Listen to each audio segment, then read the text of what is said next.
My dear friends, thank you so much. This means the world to me.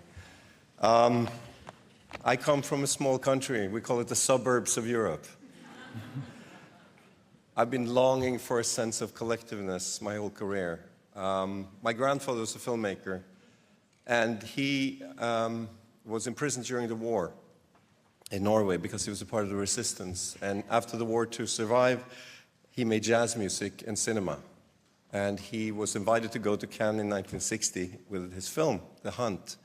And after that, there wasn't really much infrastructure in the country I come from. So he only made one more film in his life after that, a feature film.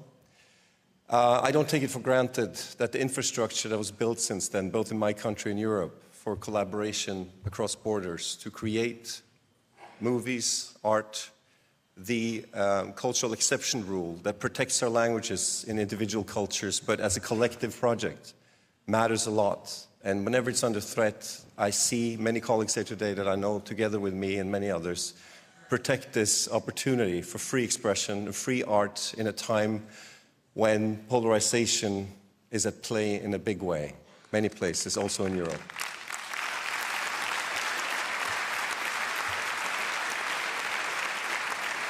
I'm what they call the '89 generation. I was 15 years old in 1989 when the wall came down, and I'd been living in Norway, who's bordering to Russia, and who was a NATO ally, and being very scared. I grew up in a left-wing political family. I was very scared of nuclear war. But that moment in this city of Berlin, of people uniting and history changing for the better, again, back to my point of destabilizing the idea of not seeing the other, making borders.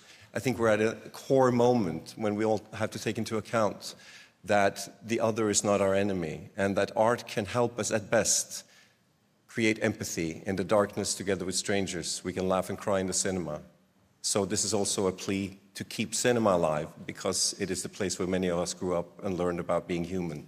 So again, thank you to my team, my wonderful producers, my actor who I dearly love, my family and friends and team. Thank you so much for this.